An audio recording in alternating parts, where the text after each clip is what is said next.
Hello, everyone, and welcome to our very first episode of our weekly video podcast here by the Dell Rapids Chamber. I'm Matt Larson, the Executive Director, and I'm excited to bring this new feature to you. This podcast is going to be all about celebrating our community of Dell Rapids. So whether you're a longtime resident, a business owner, or someone new in town, this podcast is here to connect you to the heart of Dell Rapids.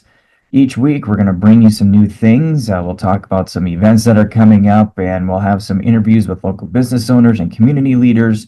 And it's just going to be all about Dell Rapids and highlighting what makes our community so great. So what can you expect from this? We're going to keep the episodes to no more than about 20 minutes long, just the right amount of time for you to watch and enjoy, maybe while you're sipping your coffee or taking an afternoon break. We'll kick off every episode with a quick rundown of some upcoming events that we've got going on, and then we'll dive into the main feature again, whether that's an interview with a local business, a spotlight on something in our town, or just a discussion about the annual events that we've got coming up. So we want this to feel like it's a conversation with friends, want it to be informative, want to keep you engaged, and again, just a reflection on this great community of Dell Rapids. We'd also like you to be a part of this conversation as well. So if you have any ideas, questions, topics that you'd like us to cover, don't hesitate to reach out. You can email me at office@dellrapidschamber.com. So this week, our very first week, it is National Small Business Week, and we're going to have an interview with the owners of LaDelle and Fourth, Aaron and Amie Delgado. We'll do that here in just a couple of moments, but I do want to highlight a couple of things that we have for you. First of all, be sure to follow our website, dellrapidschamber.com. We're constantly updating that, trying to keep it up to date, keep it fresh. We've got job opening listings, coupons, all of our chamber members. You can find all information about Dell Rapids there on our website. Again, dellrapidschamber.com. So please be sure to check that out. Let's talk about the big event that's coming up this summer, Quarry Days, our annual celebration. That is on June 27th through the 29th. We've got the event signups on our website, dellrapidschamber.com. Click on the events tab and then down to Quarry Days. There you'll find the links for all of the signups. We've got events, some raffles, lots of fun coming up there for Quarry Days.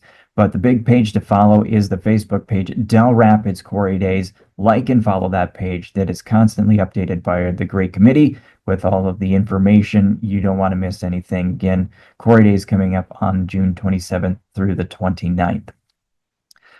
So with that, let's dive into our main feature today. Again, it is an interview with the owners of LaDelle and Fourth, Aaron and Amie Delgado.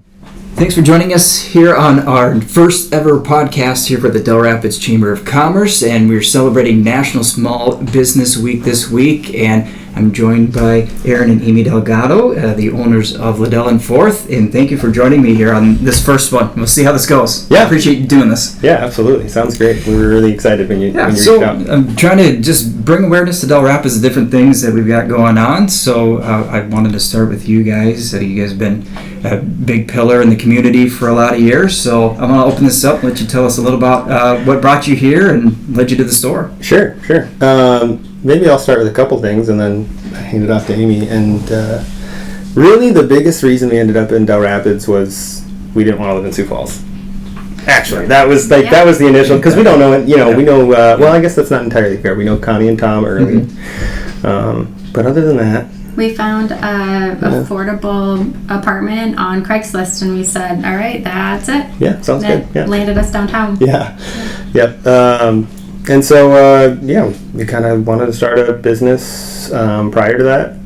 We didn't think it would happen until we were in our 40s, because we were like, oh, we're going to have one kiddo and be done. You know how life plans work? Yeah, absolutely. Sure. But really the opening and the opportunity came through Amie, because I was working in Harrisburg. I was working at a cabinet shop down south there. Not Show Place. There's one just off the exit, but yeah, pretty here today. But there was an owner here at the time when we had first moved, and she was kind of in a crossing where I think she was trying to do something else and ready to kind of hand off this. And Samson and I, we had shared a car at the time, and so our oldest and me, we just would walk back and forth downtown. It's such a pretty downtown, and we would pop in here just for something to do. We would go to the bank and mail a letter, just to do something. Standard small town stuff. Yes, and she was almost kind of joking, kind of serious. She's like, "Hey, you guys should buy my business." And we're like, "Oh, ha." And then I just brushed it off because it just didn't seem like a possibility. Yeah. And then it just kind of weighed on us pretty heavy, and we were talking, we're like, what are we doing anyways? Like, let's give it a whirl. And so we purchased about a month later, and then in 2 months we opened. Yeah. Did we shut down that long? I can't remember. It was 2 months, yeah. Yeah, I thought we sort of shut everything down and repainted. It kind of is a blur. It was almost 10 years ago. 10 years? Yeah. It was 10 years. Yeah. Yeah, 10 years will be, 10 complete years will happen next February. Yeah, I think I was 20, you were 22-ish. Was that right? Yeah, Something sounds like right. that. Yeah, sounds right. That's Close. interesting that you mentioned that you didn't, thought about opening a business later in life, and then this opportunity came up all of a sudden. I feel like that's a lot of the stories of people here in town. It's like, yep, we just started it. Yeah. It wasn't the plan. So, any background in business or anything running a business before starting it at all? Well, no. Technically, no. Right? I think that with all of the drive to succeed, you sort of, when you put in, right, to a community, it's not about the financial success anymore. That was kind of where we ended up. So we put into this thing, weren't sure, and we just fell in love with the community. That was kind of the biggest part.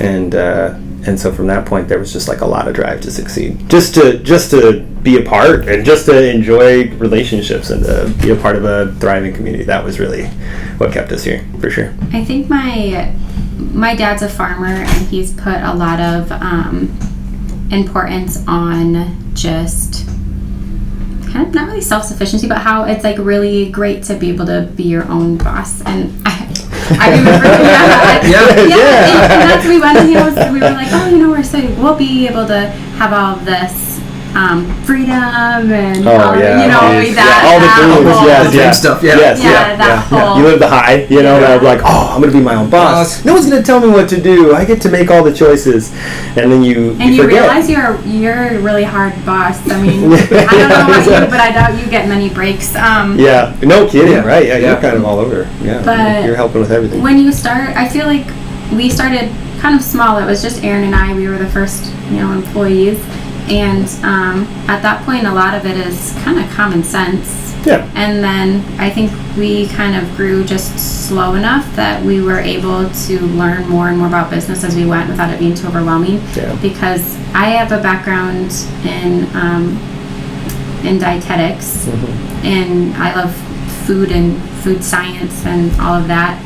And Aaron's worked in multiple kitchens, but neither one of us had any background or interest in business whatsoever. Yeah. And we've learned a lot of really hard lessons along the way because of that. It's totally the truth, yeah. So in almost 10 years, I'm sure you've seen things change a lot from when you first opened to now. What are some of the bigger things that you've learned, or the things that you've seen change in that time? I would say just... Gosh, this is a hard question. There are so many changes. I mean, we could talk about even just physical appearances of the coffee shop have changed a lot. Through all the support, we've been able to really, turn it into something that sort of is homey and inviting. But we've also seen changes like, 2020. Like, that was a shift. That was a complete shift in how business had to be run on the back end.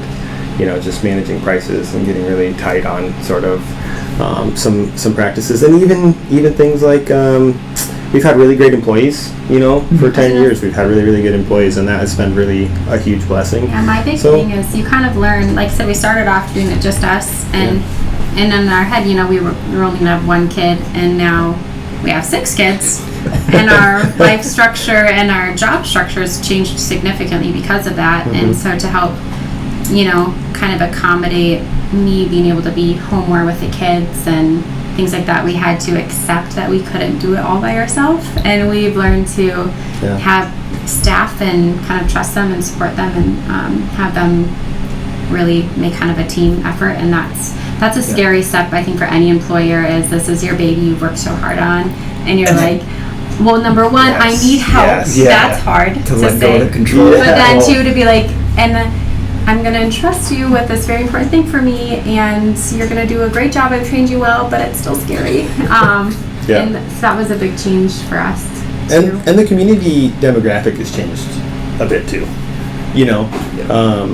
We've seen, the I don't know, it's about 1,500 people move into town since we've gotten here. In the last 10 years, Dell Rapids has really started to improve a lot of its amenities, even for just local, like, community members, and I can see it like changing in that way.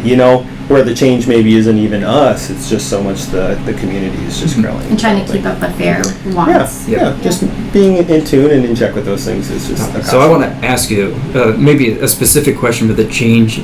If I've been in here a lot. Yeah. And the menu has changed a little bit. Oh too. My goodness, yeah. And that's something I learned with Big Sioux Media is, I started doing sports and news and everything, and I finally found, people are just consuming the sports. So what are some of the lessons that you learned from beginning with the menu to now? Have you noticed, these are the things that we focus on because this is what most people get, or how did that evolve? Well, we did open with lunch. That's one big factor for sure. And you start to realize with limited hours and limited staff, you can only do so much well. And that's the biggest part. When you start to care about your customers, you start to gear it towards something that you can provide a service of really well that encapsulates everything that you're sort of trying to, encapsulates the role that you're trying to play in the community. Yeah. Well, it was actually pretty interesting too, and I think this is a big business lesson for us because our lunch was incredibly busy. We did great, and I thought we had a really great product.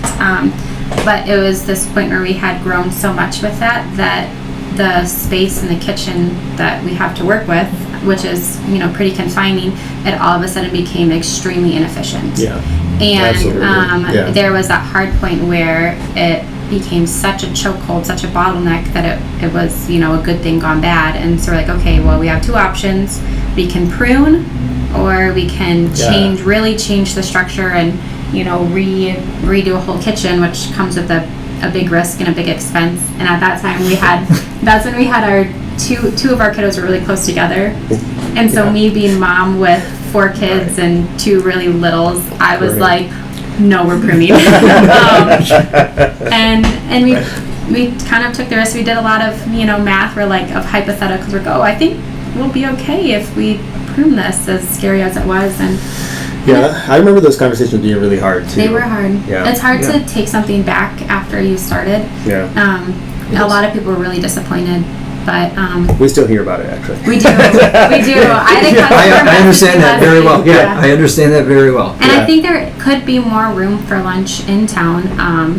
Absolutely. At the time, it was just structure-wise that it needed pruning. That's true. Yeah. But it'd be exciting to see if that could be a possibility for us again. Yeah, and what about you? Like, with Big Sioux Media, what's your? You said sports too. I found that when I was trying to do news stories, try to educate people what's going on in the town at the time, in between the papers and everything, and it was like council meetings, school board meetings, and doing all those videos and writing stories off of that, and I come to find. I look at the volume of visitors to our website, where was the traffic, where was everybody focusing? It was on sports. So I was like, all right, at a certain point, you can't do it all. You can't, as much as you want to. So we got to do what most people want. Yeah, right. Yeah. Isn't it funny how it sort of presents itself? It does. I think that's been really powerful too. We've too kind of talking about just like different demographics and trying to serve, the most people we can. There's almost 2 avenues of coffee shops. There's kind of that artisanal, kind of sort of purist coffee, that they're really kind of interested in exploring those types of coffee. And then there's the other that really like that kind of American standard sweet coffee base. That's me. I'm here. That's me. I'm here for some sugar and a little bit of energy. I want all the things that make me feel good. I want good customer service. I want sugar. And I want caffeine, and I'm gonna have a great day. Yes. And we love and respect both sides, and trying to balance. We've really tried to balance our menu where we can hopefully accommodate both sides. And I think we balance that pretty good. Yeah, I think we have tried to do our best to strike a balance, and that's been one of the major changes actually after the lunch menu in a way was real focus on how do we quality coffee. right? Yeah. How do we improve our product in a way that serves the community well and serves a purpose, but doesn't subtract from what any given person's going to walk in the door to receive? Yeah. So I want to ask this because I know all over Facebook, the social media, it's the high price of ingredients and all that stuff. How do you guys balance that and still, without saying, hey, we got to raise the price to X number of dollars to make up for that? It can't be easy. No, goodness no. I mean, and too, to some extent. I imagine even for you, like, even though you're doing a lot of this stuff on your own, I mean, even just gas prices. Yeah. I mean, the cost of transporting a product from point A to point B is expensive. And I think that's played a significant role in some of the price changes that we've seen. Amie works on the back end quite a bit with a lot of the pricing things, but just... we try to really try to do our due diligence where we want to see, is there something we can do first to accommodate price changes before we put them off? And I think a big one, recently we did do a decent price change, but when COVID hit, we never raised our prices. Because we were like, everybody's struggling. COVID's only going to last 3 months. It's going to be fine. It's going to be fine, yeah. And we held 3 years later. we held on to that for a long time, but I mean, that just kind of shows we're super hesitant to push that off onto the consumer. Number one, we're based solely off of regulars, and our regulars need to be able to afford to be regular. And so we try to really source well. We try to be good stewards of our product and not be wasteful, and teach really good efficiency and training. Yeah, absolutely. There's a lot of different ways that we can balance that. Our non-negotiables, the quality of the product we have. We work mostly with others, like for our kind of staple things, with other small businesses. Our roasters are all small and local, and they kind of have the same practices where they're really trying to do what they can do to keep prices down for everybody. Yeah. Our bagels is a small home business. We get eggs from Flandreau, and even just keeping things close to home has made our prices a little more stable. Yeah, absolutely. Yeah, I think because we're all sort of fighting the balance. We all understand it on a more personal level. Once you reach such a certain level in corporate, you sort of become detached from the prices and the consumer that you're serving. And there's a place for it. It's necessary to some degree, but yeah, what Amie said is absolutely accurate. Yeah, we'll see our biggest price fluctuations through, there's some things that just realistically we can't get more locally, but through our bigger distributors, that's where we'll really see them ebb and flow quite drastically, versus our local vendors are really stable, and that helps us keep it stable for our customers. Absolutely. Yeah. Or our ice cream is from Brookings. They keep that really. Yeah. Some of our major things are. Well, yeah, I would say, even just to name a few. I mean, we've done. We've done Black Hills Bagels, for I think 6-7 years. We have sourced our coffee from a small-time roaster that originated in Iroquois. He did move out to Washington for the last 5 years. Is that 4 or 5 years? Maybe even longer, yeah. Well, it kind of turned to COVID, I think, wasn't it? Anyway, yep. So then in SDSU ice cream we've had for 2 years. Our Dark Canyon coffee. Dark Canyon coffee. Yep, Dark Canyon coffee we've done since the beginning. That's out in Rapid City. And so we just started local flowers. Oh yeah. Yeah, we That's did just really start. fun. Yeah, that was just a couple days ago. Actually, we just started some local flowers. That's a gal up of Flandreau, and I think it's between Flandreau and Pipestone. Is that right? Yep. So it's just a really small flower farm. A gal who just kind of living the dream, and so that's really cool. So that's my old lady dream. Flowers. Well, I might have grown any flowers. Girl, yeah. So things like that, I think, like Amie had said, they understand the market, they understand the struggle, and we're all sort of fighting for the same thing, and that's a price-efficient market for the consumer. Yeah. Well, before I let you go, I know you guys have so many specials, so many great things happening. Yeah. Tell us what you got maybe coming up this month or in the near future that people can look forward to. There's always something. Oh, there's always something, yeah. So we don't have the date planned out yet, so I'm not sure if it'll happen here in May or it'll be the beginning of June, something like that. We'll do another flight night. where we sort of have the baristas get creative, and we have like a whole testing night where the baristas come in. We've had them bring in, in their spouse or their significant other or something, and we bring them all in. We do like a little testing. And a blind taste. A blind taste test. It's Yes, super I'm sorry. fun. I got something on my ear. I'm sorry. And so we'll have that started at the end of May here or the beginning of June. That'll be a lot of fun, and we just opened up the doors at, I think it was 5:30 this last time. We opened Usually a it's little an earlier. evening, which we don't normally have evening events, so it's kind of a Yeah. fun where Yep. we can come and you're the first taste of the exclusive new menu. And Yeah, and we serve like just little flights, so you can try a little bit of everything. You come down, you order your little flight and try a little bit of everything that the baristas have been working really hard on. Like I said, we've had really good employees, right? Even just creative wise, just on a creative front. Excuse me.